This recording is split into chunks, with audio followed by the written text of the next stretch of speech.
Hello दोस्तों, नमस्कार। कैसे हैं आप लोग? उम्मीद करते हैं आप लोग स्वस्थ होंगे, अच्छे होंगे। दोस्तों, अब हम लोग देखने वाले हैं नेटवर्किंग में काम आने वाली प्रमुख डिवाइसेस। जब हम नेटवर्क को बनाते हैं या हमें कंप्यूटरों को आपस में कनेक्ट करना होता है, तो हमें वो किस किस चीज़ों की आवश्यकता पड़ती है, हमें कौन कौन सी डिवाइसेस चाहिए होंगी या कौन कौन से इक्विपमेंट और चाहिए होंगे, तब हमारा नेटवर्क कहीं जाके कनेक्ट हो पाएगा। तो देख लेते हैं हमें कौन कौन सी डिवाइसेस है।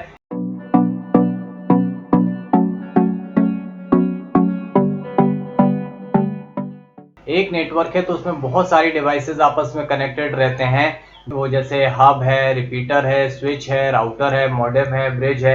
इन सारी डिवाइसेस को भी हमें अच्छी तरीके से जानना होगा, तभी हम एक अच्छा और कुशल और एरर फ्री नेटवर्क बना सकते हैं। अब देख लेते हैं नेक्स्ट डिवाइस कौन सी यूज होती है। That is called switch. Switch और हब देखने में दोनों आपको सेम लगेंगे, दोनों में कोई अंतर नहीं है देखने में, लेकिन जो मेजर अंतर है वो क्या है ये समझ लेते हैं। इन दोनों में अंतर क्या है कि दोनों में सिर्फ स्मार्टनेस का अंतर है। हब और स्विच दोनों डेटा ट्रांसफर करते हैं एक कंप्यूटर से दूसरे कंप्यूटर के बीच में, लेकिन स्विच क्या करता है कि वो डेटा फॉरवर्ड करते समय यानी डेटा को भेजने के साथ साथ उसको फिल्टर भी करता है, इसलिए इसको इंटेलिजेंट बोला जाता है। यानी हब की अपेक्षा स्विच हमारा थोड़ा सा मजेदार होता है, इंटेलिजेंट होता है। इसको ये पता होता है कि डेटा किस कंप्यूटर पे भेजा जाना है। अभी यहाँ पे देखिए एक मैसेज है जो एफ को जाना है, तो स्विच उस मैसेज को एफ तक ही पहुंचाएगा। ठीक है, ये नहीं कि वो ई तक पहुंच जाए, किसी और तक पहुंच जाए। यानी इन मैसेज को ये फिल्टर करके ही एक दूसरे के कंप्यूटर पर सेंड करता है।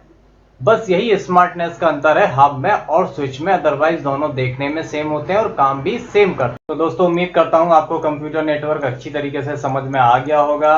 कंप्यूटर नेटवर्क की डिवाइसेस हमें कौन कौन सी आवश्यकता पड़ती हैं, किन किन डिवाइसेस की मदद से हम अपने कंप्यूटर को बना सकते हैं, ये सारी चीज़ें आपको इस क्लास में अच्छी तरीके से समझ में आ गई होंगी।